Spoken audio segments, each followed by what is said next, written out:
Hello everyone, welcome again to my channel step up classes. और ये video है class 12th के students के लिए। क्लास 12th के स्टूडेंट्स को बता दूं, ये वीडियो है chapter number 12 aldehyde ketones and carboxylic acid का। ठीक है, तो ये जो चैप्टर है ये combinedly as a carbonyl compounds के नाम से भी जाना जाता है। ठीक है, और इस चैप्टर की जो ये सीरीज है इसमें ये आज वीडियो नंबर 4 है जिसमें हम डिस्कस करने वाले हैं chemical properties of aldehyde and ketones. इससे पहले वीडियो नंबर 1, 2, 3 आ चुके हैं जिसमें हम इंट्रोडक्शन से लेकर के फिजिकल प्रॉपर्टी तक का एल्डिहाइड कीटोन्स और उनकी प्रिपरेशन का भी डिस्कस कर चुके हैं। ठीक है, ये वीडियो नंबर 4 है chemical properties of aldehyde and ketones.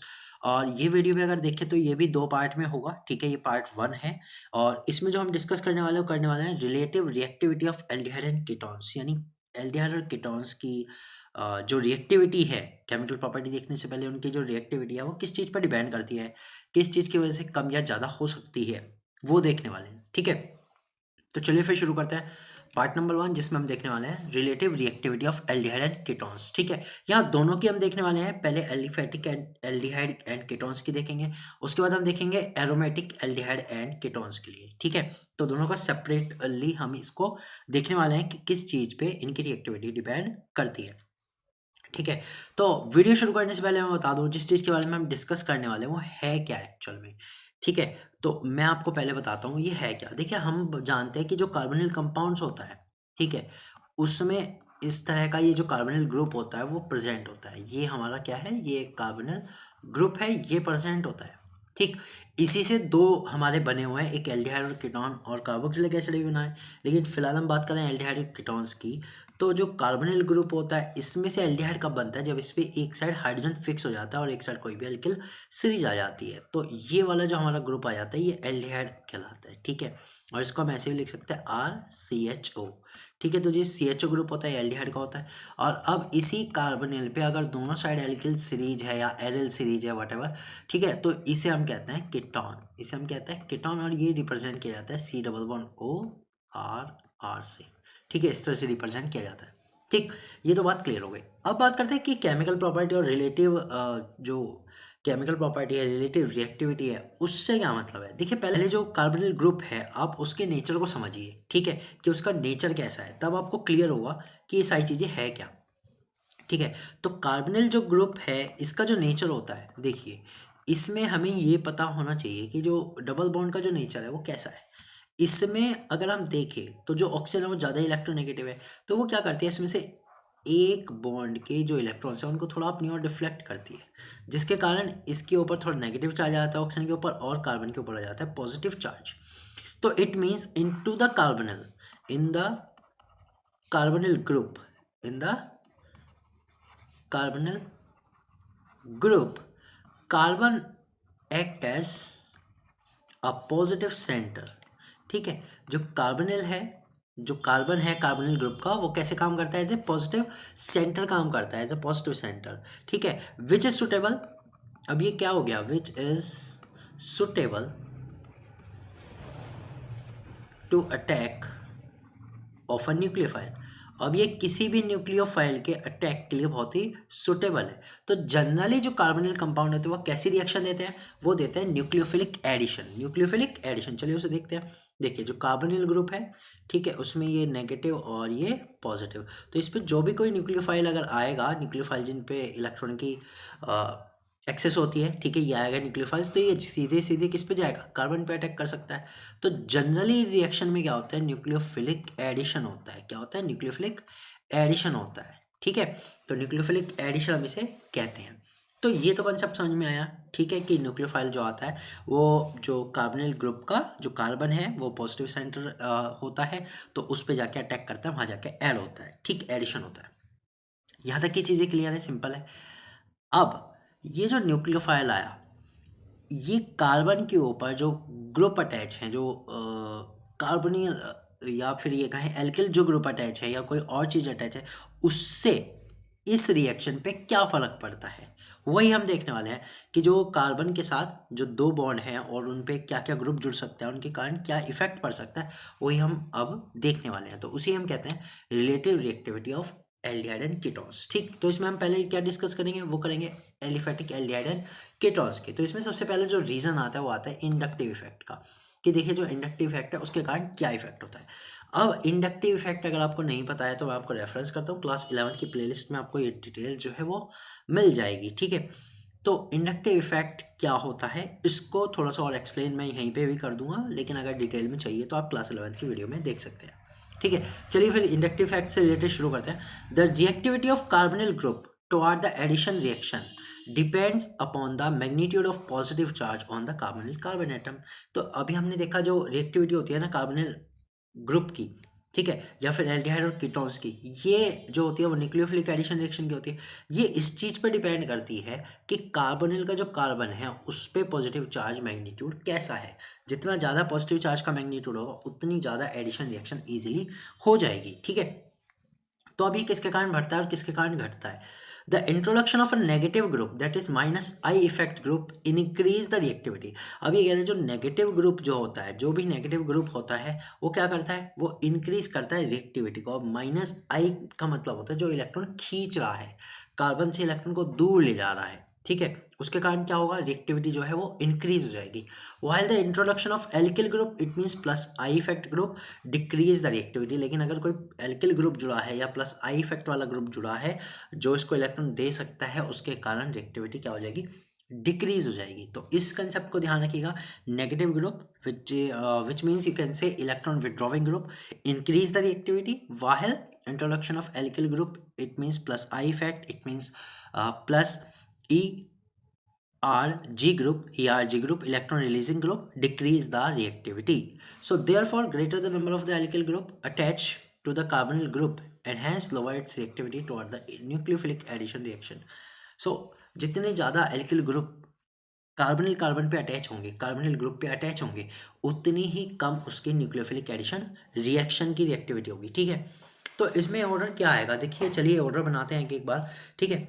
तो मैं आपको बता दूं सी डबल बॉन्ड ओ है। अब देखिए अगर मैं सबसे छोटा एल्डिहाइड भी बनाऊं तो उसमें दोनों साइड क्या आ जाता है, दोनों साइड एच हाइड्रोजन आ जाता है, ठीक है। एक तो ये केस है, ठीक। इससे अगला केस क्या आएगा, सी डबल बॉन्ड ओ है, एक साइड अब की बार हमने मिथाइल ग्रुप रखा और एक साइड एच रखा, यानी एक साइड एल्किल ग्रुप और एक साइड एच, ठीक। फिर अब हमने क्या करा, सी डबल बॉन्ड ओ दोनों साइड एल्किल ग्रुप रख दिया इस तरह से, ठीक है। अब इन एल्किल ग्रुप को हमने थोड़ा सा अगर बड़ा किया, यहाँ C2H5 और यहाँ पर CH3 रख लिया, एक को बड़ा कर दिया, C2H5 कर दिया, लॉन्ग सीरीज कर दी, ठीक। और C डबल बॉन्ड O और यहाँ पर C2H5, अब की बार हमने दोनों साइड क्या करा, C2H5 करा। तो अभी हम इसमें क्या देख रहे हैं, इसमें हम देख रहे हैं कि ये जो लास्ट वाला है, मैं इनके नंबर डालता हूँ 1 2 3 4 एंड 5। ये जो लास्ट वाला है उसमें जो ये कार्बोनिल है, जो ये कार्बोनिल ग्रुप है, इसके ऊपर बहुत ज़्यादा एल्किल ग्रुप जुड़े हुए हैं, ठीक है। यानी इसका जो प्लस आई इफेक्ट होगा वो बहुत ज़्यादा होगा। प्लस आई इफेक्ट कैसा होगा, इसका बहुत ज़्यादा होगा, रेदर देन इसके, इसका जो प्लस आई इफेक्ट होगा वो बहुत ही कम होगा, ठीक। तो प्लस आई इफेक्ट इधर बढ़ रहा है, जब प्लस आई इफेक्ट इस साइड बढ़ रहा है तो रिएक्टिविटी इस साइड क्या होगी, डिक्रीज हो जाएगी, रिएक्टिविटी क्या होगी, डिक्रीज हो जाएगी। इट मीन्स 1 नंबर वाले की रिएक्टिविटी बहुत ज़्यादा होगी कंपैरिजन टू सेकंड, ठीक है। और सेकंड वाले की रिएक्टिविटी ज़्यादा होगी थर्ड, थर्ड वाले की ज़्यादा होगी फोर्थ से, और फोर्थ वाले की ज़्यादा होगी फिफ्थ से। इट मीन्स जो फिफ्थ है जिसपे ज़्यादा बड़े एल्किल ग्रुप है उसकी रिएक्टिविटी, उसकी रिएक्टिविटी बहुत ही कम हो जाएगी। इट मीन्स जो रिएक्टिविटी है वो डिक्रीज हो जाती है एल्किल ग्रुप के बढ़ने से, ठीक है। यही कंसेप्ट हम पढ़ रहे थे, ये हमने देख लिया, ठीक। ऐसा क्यों है, रीजन समझिए। क्योंकि जो एल्किल ग्रुप होते हैं ना, यहाँ से समझिए, ये इलेक्ट्रॉन रिलीजिंग ग्रुप है, ये इलेक्ट्रॉन इसको देते रहेंगे। जब ये इलेक्ट्रॉन इसको देंगे तो इस पे जो पॉजिटिव चार्ज सेंटर है उसका जो इफेक्ट है, जो पॉजिटिव चार्ज का मैग्नीट्यूड है वो कम हो जाएगा। जब इसे पीछे से इलेक्ट्रॉन मिलेंगे तो इस पे पॉजिटिव चार्ज का जो मैग्नीट्यूड है वो घट जाएगा, वो कम हो जाएगा, ठीक है। जिसके कारण न्यूक्लियोफिलिक एडिशन अच्छे से नहीं होगा। तो हम ये कह सकते हैं कि जो एल्डिहाइड है उनमें न्यूक्लियोफिलिक एडिशन अच्छे से होगा। फर्स्ट एंड सेकंड नंबर वाले दोनों एल्डिहाइड है, ये भी और ये भी, ठीक है। उनमें न्यूक्लियोफिलिक एडिशन बहुत अच्छे से होगा रेदर देन कीटोन। कीटोन में जो थर्ड वाला है उस पे जो एडिशन होगा वो बहुत अच्छे से होगा, फोर्थ वाले पे उससे कम, फिफ्थ वाले पे बहुत ही कम न्यूक्लियोफिलिक एडिशन रिएक्शन होगी, ठीक। 3 4 एंड 5 जो है ये हमारे कीटोन्स हैं, 1 एंड 2 हमारे एल्डिहाइड थे, ठीक है। तो यहाँ से आप समझ गए होंगे कि अगर एल्किल ग्रुप ज़्यादा है तो प्लस आई इफेक्ट जो होगा और उसके कारण क्या होगा, रिएक्टिविटी जो है वो डिक्रीज हो जाएगी, ओके। तो इस चीज़ को आप नोट करके अपने पास बिल्कुल नोट कर लीजिएगा और ध्यान रखिएगा। पहला रीज़न था इंडक्टिव इफेक्ट का। एक और रीज़न है इसी के साथ एसोसिएट है, वो है steric effect. Steric hindrance effect भी इसे कहते हैं, ठीक है। So presence of the alkyl group attach to the carbonyl group cause the hindrance to the attacking group. अब ये कहना एक और रीज़न है कि इंडक्टिव इफेक्ट को भी अगर आप ना देखें तो उसके बाद भी है कि एल्किल ग्रुप के कारण क्या होता है, जो कार्बोनिल ग्रुप होता है उस पर हिंड्रेंस क्रिएट होती है। हिंड्रेंस मतलब एक तरह से क्राउडिंग क्रिएट होती है, ठीक है, उसके ऊपर भीड़ लग जाती है। तो भीड़ लग जाती है तो क्या होता है, अटैकिंग ग्रुप को मुश्किल होती है कार्बोनिल कार्बन तक आने में, अप्रोच करने में बहुत ही मुश्किल होती है। देखिए मैं बिल्कुल हिंदी में डिटेल में समझा रहा हूँ, आई होप कि आपको अच्छे से समझ में भी आ रहा होगा, ठीक। और अच्छे समझ में आ रहा है तो प्लीज़ वीडियो को लाइक कर दीजिएगा, ठीक। तो फिर मैं इसे अब समझाता हूँ, देखिए डिटेल में समझिएगा ध्यान से, ठीक। लाइक एक कार्बोनिल है, इसके ऊपर हाइड्रोजन जुड़े हुए हैं दो, तो ये एक बहुत छोटी है। लेकिन अगर इसी के ऊपर मैं एक साइड CH3 और एक साइड H करूं, तो अब क्या हुआ, इस साइड से एक तरह से बड़ा ग्रुप अटैच हो गया, ये कार्बन अटैच हुआ, कार्बन पे 3 हाइड्रोजन अटैच हुए, तो क्राउडिंग इंक्रीज हुई। क्राउडिंग यानी कि हिंड्रेंस जो है वो इंक्रीज हो गई। हिंड्रेंस मतलब छिपना, क्राउडिंग मतलब भीड़ होना, ठीक है, वो इंक्रीज हो गई, ठीक। अब इसी तरह से अगर मैं कहूँ कि CH3 लग गए दो, CH3, ठीक है, ये हो गया, तो अब क्राउडिंग और ज़्यादा इंक्रीज हो गई, ठीक। जब क्राउडिंग इंक्रीज है तो कोई न्यूक्लियोफाइल अगर अटैक करने के लिए आएगा तो उसको कार्बन को अप्रोच करना, ठीक है, कि कार्बन तक पहुंचना जो है बहुत ही मुश्किल हो जाएगा, वेरी डिफिकल्ट हो जाएगा ये, ठीक है, difficult to approach carbonyl carbon, okay. तो इसके कारण भी क्या होता है, रिएक्टिविटी डिक्रीज हो जाती है। मतलब ये भी हम रीज़न दे सकते हैं कि एल्किल ग्रुप ज़्यादा होंगे तो रिएक्टिविटी डिक्रीज होती है, वो इसके कारण भी होती है, स्टेरिक हिंड्रेंस के कारण, ठीक। So this factor is called steric hindrance, it means crowding. As the hindrance increase reactivity decrease, जैसे जैसे हिंड्रेंस बढ़ेगी, जैसे जैसे ज़्यादा भीड़ होगी, क्राउडिंग ज़्यादा होगी, रिएक्टिविटी घट जाएगी। दस the order of the reactivity is aldehyde, जो हमारा है सबसे सिंपल वाला HCHO, ठीक है, इसकी जो रिएक्टिविटी होगी बहुत ज़्यादा होगी, CH3 वाले की उससे कम, और जो ये डाइमेथाइल वाला है यानी कीटोन है, इसकी सबसे कम रिएक्टिविटी होगी इन तीन में, ठीक है। तो आई होप कि ये तो क्लियर हो गया होगा स्टेरिक इफेक्ट और हिंड्रेंस इफेक्ट का क्या कंसेप्ट है, क्या इनके कारण होता है, ठीक। चलते हैं आगे। अगला जो हमारा टॉपिक आ रहा है कि भाई एरोमेटिक एल्डिहाइड और कीटोन्स में क्या कंसेप्ट वर्क करता है, तो इसको भी समझिएगा, ठीक है।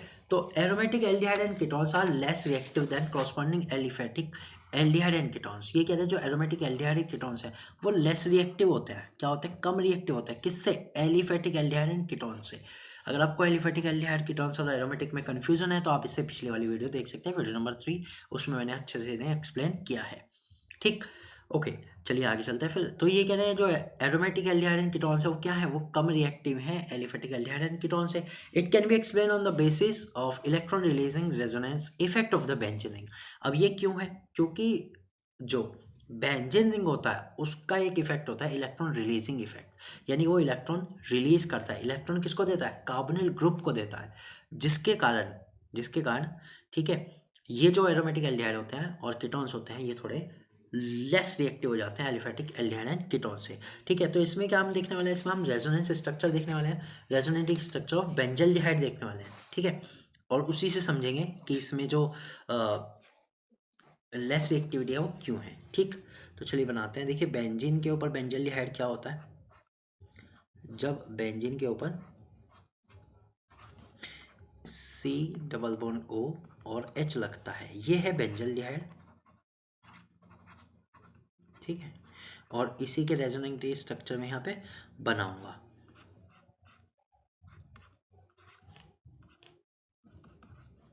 अब इसमें क्या होता है, इसमें ये होता है कि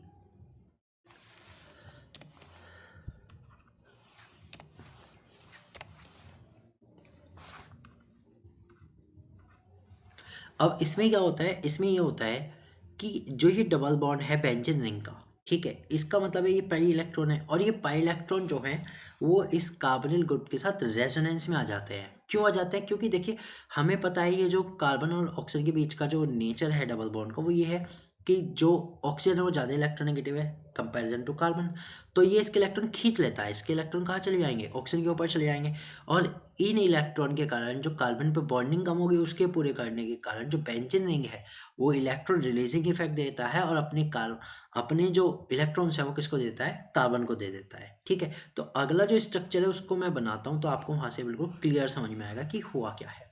ठीक है, इसमें अब क्या हुआ है कि ये जो दोनों कार्बन थे, ये वाले, ये दोनों कहाँ चले गए? कार्बन के पास चले गए, और ऑक्सीजन ने उससे एक और लोन पेयर छीन लिया है, तो इस पर नेगेटिव चार्ज आ जाएगा। ठीक है, और जो ये वाला पार्ट है इस तरह से क्रिएट हो जाएगा।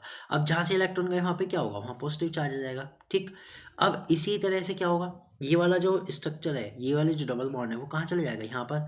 ठीक, तो अगला जो स्ट्रक्चर बनेगा वो हमारा बनेगा इस तरह से कुछ, और कार्बन पे डबल बॉन्ड, ऑक्सीजन पर 6 इलेक्ट्रॉन आए, और यस, अब यहाँ पे पॉजिटिव चार्ज कहाँ गया? वहाँ नीचे आ गया। ठीक, इसी तरह से अब ये यहाँ चला जाएगा double bond.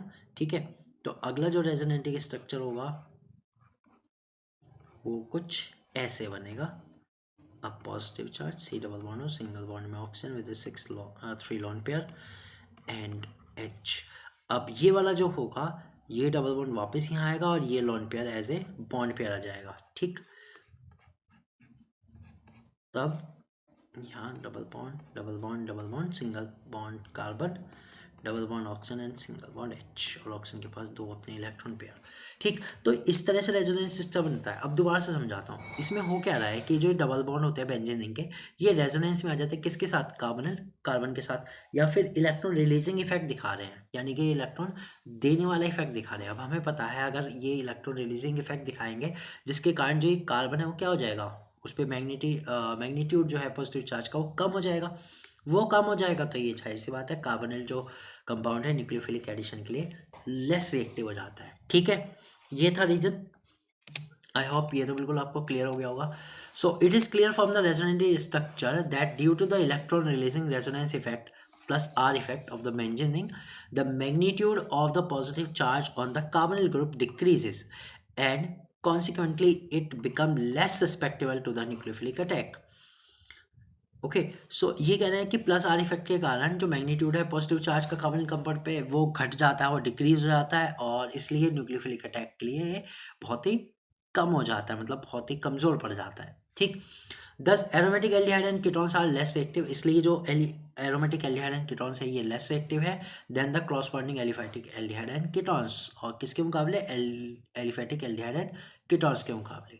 So the order of the reactivity of aromatic aldehyde and ketone is, अब जो इनकी एरोमेटिक एल्डिहाइड एंड कीटोन्स की जो रिएक्टिविटी का ऑर्डर है वो ये है कि फिनाइल एसिटाल्डिहाइड सबसे ज़्यादा रिएक्टिव होगा, उसके बाद बेंजाल्डिहाइड उससे कम रिएक्टिव, और एसिटोफिनॉन उससे कम, और सबसे कम होगा बेंजोफिनॉन। यानी अगर हम देखें तो कीटोन की जो रिएक्टिविटी है न्यूक्लियोफिलिक एडिशन के लिए वो एल्डिहाइड से कम है।